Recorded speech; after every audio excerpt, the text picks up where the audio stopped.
আসসালামু আলাইকুম সবাইকে। আমি জান্নাতুল তাবাসসুম। আজকে আমরা অধ্যায় ৬ এর অনুশীলনী যে সংক্ষিপ্ত প্রশ্নোত্তর রয়েছে সেটা নিয়ে আলোচনা করব।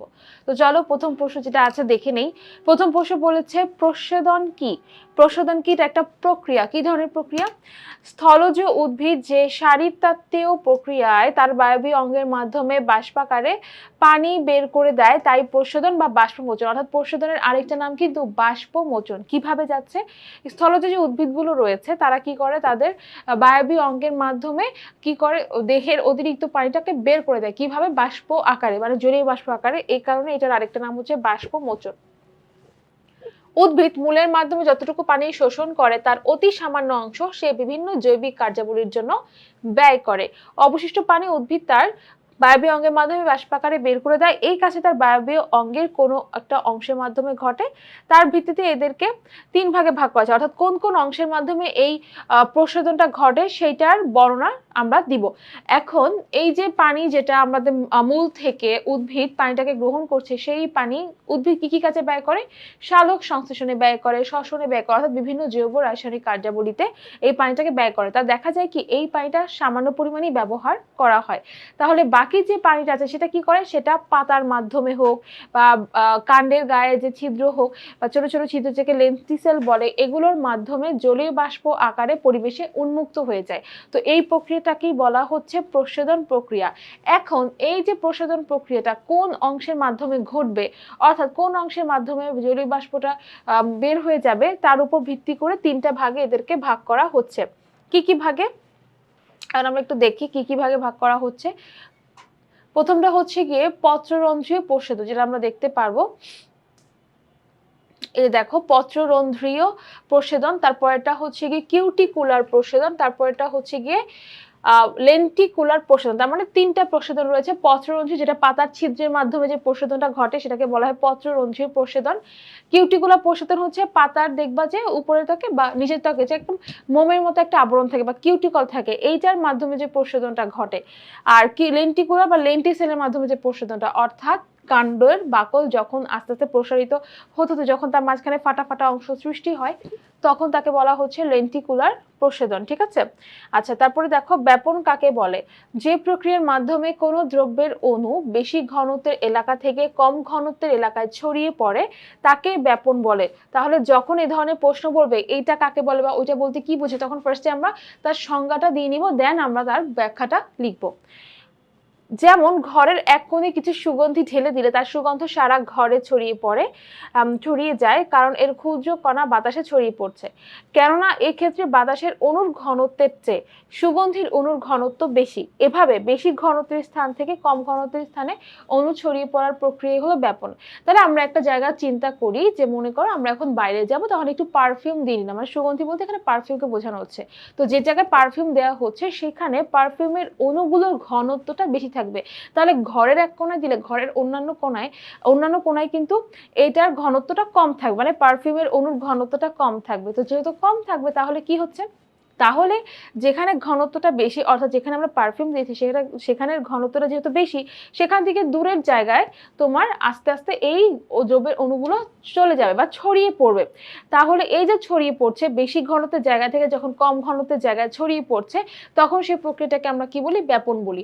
শুধু যে সুগন্ধি উদাহরণ দিয়ে এটাকে বোঝানো যায় তা কিন্তু না। যেমন বাসায় যদি মনে করো পোলাও রান্না করা হয় বা যে কোনো রান্না, মাংস হোক সবজি হোক, যে রান্নাটাই করা হোক না কেন, সেটা কিন্তু রান্নাঘরে রান্না করা হলেও পুরো ঘরে ছড়িয়ে পড়ে।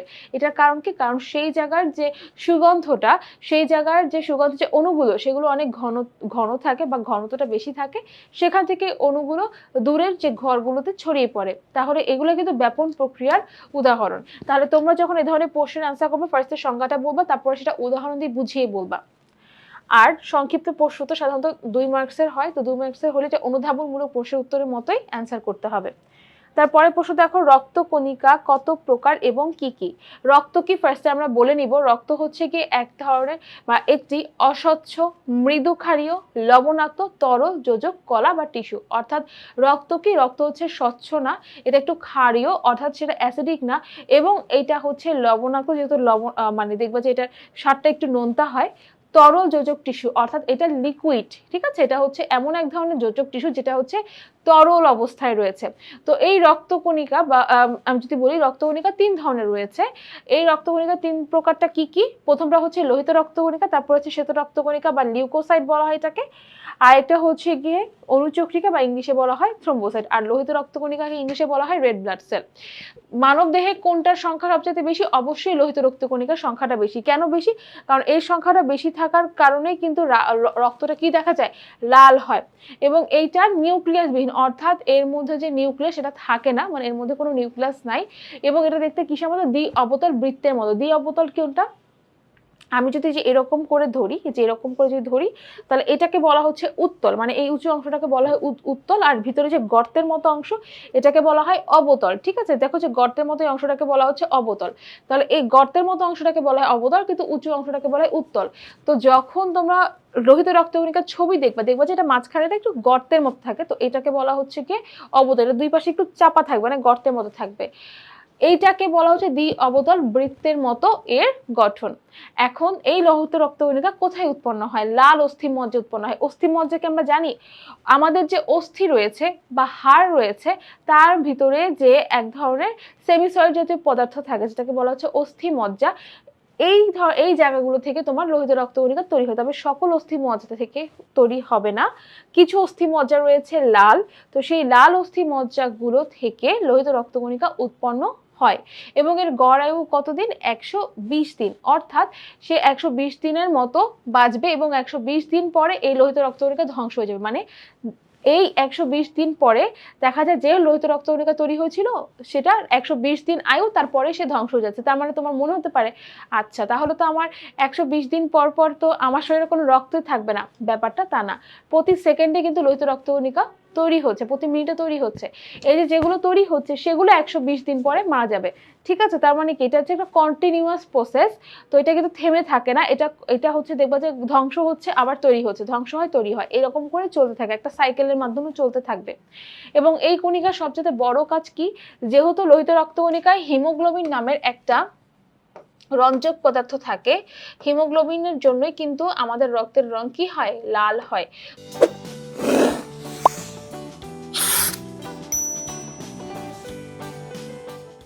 এই হিমোগ্লোবিনের কাজ কি? এই হিমোগ্লোবিন হচ্ছে সাধারণত এই লোহিত রক্তকণিকা থাকার কারণে আমরা যে শ্বাস নিচ্ছি, শ্বাস নেওয়ার ফলে যে অক্সিজেনটা নিচ্ছি সেই অক্সিজেনটা পরিবহন করে কোনটা? লোহিত রক্তকণিকা। অর্থাৎ লোহিত রক্তকণিকার প্রধান কাজই হচ্ছে শ্বাসকার্যে অক্সিজেন পরিবহন করে এবং অক্সিজেন পরিবহন করতে সাহায্য করে কি? এই হিমোগ্লোবিন নামের রঞ্জক পদার্থটা। এরপরে দেখো শ্বেত রক্তকণিকা, এটা হচ্ছে আমাদের দেহের বডিগার্ড। কেন? কারণ আমাদের দেহে যখনই কোনো জীবাণু প্রবেশ করে তখনই শ্বেত রক্তকণিকা বিভিন্নভাবে এই জীবাণুগুলোকে ধ্বংস করে ফেলে। ঠিক আছে, এই প্রক্রিয়ার নাম হচ্ছে ফ্যাগোসাইটোসিস, অর্থাৎ এই জীবাণুটাকে ভক্ষণ করে জীবাণুকে ধ্বংস করে। এর কিন্তু নির্দিষ্ট কোনো আকার নেই। কেন নির্দিষ্ট আকার নেই? কারণ জীবাণু ছোট হতে পারে, বড় হতে পারে, মাঝারি হতে পারে। অবশ্যই আমরা জীবাণুকে খালি চোখে দেখব না, কিন্তু এই শ্বেত রক্তকণিকা ভাইরাস বা অন্য জীবাণুর মতো আকার যেটা আছে সেটার মতো করে সে নিজের আকার আকৃতি লাভ করে। এগুলো হিমোগ্লোবিনবিহীন, অর্থাৎ এদের মধ্যে কোনো হিমোগ্লোবিন নেই এবং নিউক্লিয়াস যুক্ত বড় কোষ এদের দেখা যায়। শ্বেত রক্তকণিকার গড় আয়ু কতদিন জানো? শ্বেত রক্তকণিকার গড় আয়ু হচ্ছে ১ থেকে ১৫ দিন। এটার কাজ হচ্ছে ফ্যাগোসাইটোসিস প্রক্রিয়ায় জীবাণুকে ধ্বংস করে, যেটা আমি একটু আগেই বললাম। এরপরে দেখো অনুচক্রিকা বা থ্রম্বোসাইট। এই যে অনুচক্রিকা বা থ্রম্বোসাইট যেটা, এগুলো কিন্তু ডিম্বাকারও হতে পারে, গোলাকারও হতে পারে বা হচ্ছে বড় আকারের হতে পারে। তবে এদের মধ্যে কোনো নিউক্লিয়াস নেই। এদের গড় আয়ু আবার খুবই কম, ৫ থেকে মাত্র ১০ দিন। তবে এই অনুচক্রিকাগুলোর একটা প্রধান কাজ হচ্ছে রক্ত তঞ্চন করা। রক্ত তঞ্চন মানে রক্ত জমাট বাঁধানো। তবে শরীরের ভিতরে রক্ত জমাট বাঁধানো এদের কাজ না। মনে করো তোমার আঙ্গুলের বা দেহের কোনো অংশে কেটে গেল, কেটে যাওয়ার পরে কি হচ্ছে? রক্ত যদি বের হয়, তো সেই ক্ষেত্রে ওই রক্তটা বাতাসের সংস্পর্শে আসলে কি হয়ে যাবে? তখন জমাট বেঁধে যাবে বা রক্ত তঞ্চন ঘটবে। তো এই কাজটা করে হচ্ছে অনুচক্রিকা। এদেরকে কি বলা হয়? এদেরকে প্লেটলেটও বলা হয় ইংলিশে। তাহলে তোমরা বুঝতে পেরেছো লোহিত রক্তকণিকা টোটাল রক্তকণিকা কয় ভাগে ভাগ করা হয়েছে এবং এদের কাজ কি কি। এরপরে প্রশ্ন দেখো, ধমনীর কাজ কি? যেসব রক্তনালীর মাধ্যমে সাধারণত উচ্চ মাত্রায় অক্সিজেন সমৃদ্ধ রক্ত হৃৎপিণ্ড থেকে সারা দেহে বাহিত হয় তাকে ধমনী বলে। অর্থাৎ ধমনী হচ্ছে এমন এক ধরনের রক্তনালী যার মাধ্যমে অতি উচ্চ মাত্রা, অর্থাৎ উচ্চ মাত্রায় মানে কি, মানে হচ্ছে একটা প্রেসারে, একটা উচ্চ মাত্রায় অক্সিজেন সমৃদ্ধ রক্ত আমাদের হৃৎপিণ্ড থেকে উৎপন্ন হয়, কি হচ্ছে সারা দেহে বাহিত হয় তাকে ধমনী বলা হয়। ধমনীর মধ্য দিয়ে সবসময় মনে রাখবা যে অক্সিজেন সমৃদ্ধ রক্ত পরিবাহিত হয়। কিন্তু ব্যতিক্রম ধর্মী কোনটা? ব্যতিক্রম ধর্মী বা বলে না যে ক্লাসের মধ্যে একজন দুইজন থাকে যারা হচ্ছে কথা শুনতে চায় না, সেরকমই একজন হচ্ছে গিয়ে এই তোমার হচ্ছে ফুসফুসীয় ধমনী। এটার কাজ কি? এটা হচ্ছে ব্যতিক্রম ধর্মী ফুসফুসীয় ধমনী হৃৎপিণ্ড থেকে উচ্চ মাত্রায় কি করে, কার্বন ডাই অক্সাইড যুক্ত রক্ত ফুসফুসে পৌঁছে দেয়।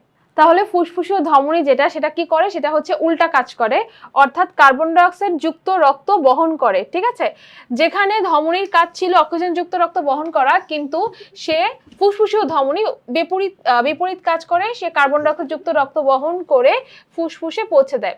হৃৎপিণ্ডের প্রত্যেক সংকোচনের ফলে দেহে ছোট বড় সব ধমনীতে সরু নালীপথ দিয়ে রক্ত তরঙ্গের মতো প্রবাহিত হয়। এতে ধমনীগাত্র সংকুচিত বা প্রসারিত হয়। ধমনীর ভেতর রক্ত প্রবাহ, সংকোচন, প্রসার এবং স্থিতিস্থাপকতা নারী স্পন্দনের প্রধান কারণ। তাহলে এই যে ধমনীর মধ্য দিয়ে যখন রক্তটা প্রবাহিত হচ্ছে তখন সেটা রক্ত তরঙ্গের মতো প্রবাহিত হয়। তো তরঙ্গের মতো প্রবাহিত হলে কি হয়, ধমনীগাত্র কোথাও সংকুচিত হবে, কোথাও প্রসারিত হবে। এখানে রক্তের প্রবাহের উপর ডিপেন্ড করবে কিভাবে প্রবাহিত হচ্ছে। তাহলে ধমনীর ভিতরে রক্ত প্রবাহ, সংকোচন, প্রসারণ এবং স্থিতিস্থাপকতা এই সব কিছুই কিন্তু নারী স্পন্দনের প্রধান কারণ। নারী স্পন্দন বলতে তোমরা দেখবা যে আমাদের মূলত এই জায়গাটা যদি আমরা হাত দিই তাহলে দেখবো যে এই জায়গাটাতে সংকোচন প্রসারণের ফলে একটা স্পন্দন পাওয়া যায়, এটাকেই হচ্ছে নারী স্পন্দন বলা হয়। এটার কারণ কি, ধমনীর ভেতরে রক্ত প্রবাহ, তার প্রেসার, যে রক্তের যে প্রেসারটা সেটা বোঝা যায়। এর পরের প্রশ্নটা দেখো, রক্তচাপ বলতে কি বোঝায়? রক্ত প্রবাহের সময় ধমনীর গায়ে যে চাপ সৃষ্টি হয় তাকে রক্তচাপ বলে। হৃৎপিণ্ডের সংকোচন বা সিস্টল অবস্থায় ধমনীর গায়ে রক্তচাপের মাত্রা সর্বাধিক থাকে, একে সিস্টোলিক চাপ বলে। হৃৎপিণ্ডের প্রসারণ বা ডায়াস্টল অবস্থায় রক্তচাপ সবচেয়ে কম থাকে, একে ডায়াস্টলিক চাপ বলে। তাহলে রক্তচাপ কি? যখন রক্ত প্রবাহিত হয় তখন ধমনীর গায়ে যে চাপ সৃষ্টি হয় তাকে রক্তচাপ বলা হবে। হৃৎপিণ্ডের সংকোচন অবস্থায় বা হৃৎপিণ্ড যখন সংকুচিত হয়, যখন রক্তটা হচ্ছে হৃৎপিণ্ড থেকে বের হয়ে যাচ্ছে, তখন সেই অবস্থায় ধমনীর গায়ে রক্তচাপের মাত্রা সবচেয়ে বেশি থাকে। সংকোচনের দন্তাস্ব দিয়ে মনে রাখবা সিস্টোলের দন্তাস্ব, তার মানে এইটাকে সিস্টোলিক চাপ বলা হয়।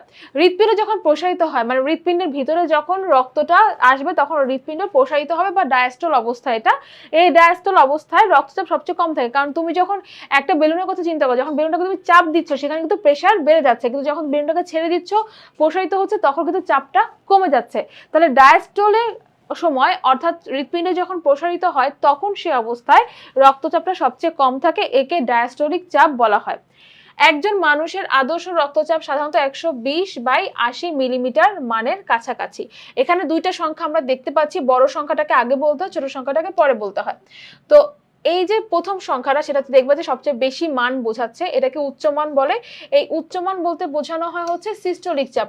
তোমাদের প্রথমেই বলেছি সিস্টোল অবস্থায় কি হয়, রক্তচাপের মাত্রা সবচেয়ে বেশি থাকে, তার মানে এখানে 120 মিলিমিটার দিয়ে বোঝাচ্ছে এখানে চাপটা সবচেয়ে বেশি, এটাকে সিস্টোলিক চাপ বলা হয়। আর আদর্শ মান যদি আদর্শ মান কোনটা, সেটা হচ্ছে 120 মিলিমিটারের নিচে থাকতে হবে, সেটা হচ্ছে কি আদর্শ মান। আরেকটা হচ্ছে নিম্নচাপ, যেটা নিম্নচাপটাকে ডায়াস্টল চাপ বলা, অর্থাৎ এই যে 80 যেটা আমরা দেখতে পাচ্ছি এটাকে ডায়াস্টলিক চাপ বলা হয়। এই চাপটার আদর্শ মান কি 80 মিলিমিটার নিচে, তবে খুব বেশি না, 80 মিলিমিটারের কাছাকাছি। এই চাপটা হৃৎপিণ্ডের দুটো বিটের মাঝামাঝি সময় রক্তনালীতে সৃষ্টি হয়। তাহলে এই চাপটা হৃৎপিণ্ডে যে দুটো বিট হয়, দেখবা যে আমাদের হৃৎপিণ্ডে যে হার্টবিটটা হয়, একবার সংকোচন একবার প্রসারণ যখন হচ্ছে তখন আমাদের হৃৎপিণ্ডের কপাটিকাগুলো বন্ধ হয়, খোলে। তো সেই সময় যে শব্দটা হচ্ছে সেটা কিন্তু শোনা যায়, ঠিক আছে, স্টেথোস্কোপে শোনা যায়। তো হৃৎপিণ্ডের দুইটা বিটের মাঝামাঝি সময় রক্তনালীতে এই চাপটার সৃষ্টি হয়, অর্থাৎ হৃৎপিণ্ড একবার সংকোচন হবে একবার প্রসারণ হবে। এই একবার সংকোচন প্রসারণ হওয়ার সময় এইখানে যে চাপটা সৃষ্টি হচ্ছে মূলত এটাই রক্তচাপ, এবং এটাই দুইটা বিটের মাঝামাঝি সময় রক্তনালীতে সৃষ্টি হবে। তাহলে আজকে আশা করি যে তোমরা এই যে সংক্ষিপ্ত প্রশ্নগুলো আছে সেই সংক্ষিপ্ত প্রশ্নগুলো অনেক ভালো করে বুঝতে পেরেছো। তোমাদের আরো প্রশ্নের উত্তর জানার জন্য তোমরা কি করবে, আমাদের বইটা স্ক্যান করবে, তাহলে কিন্তু তোমরা প্রত্যেকটা প্রশ্নের সহজ সমাধান পেয়ে যাচ্ছ। সবাইকে অসংখ্য ধন্যবাদ আজকের ক্লাসটি করার জন্য।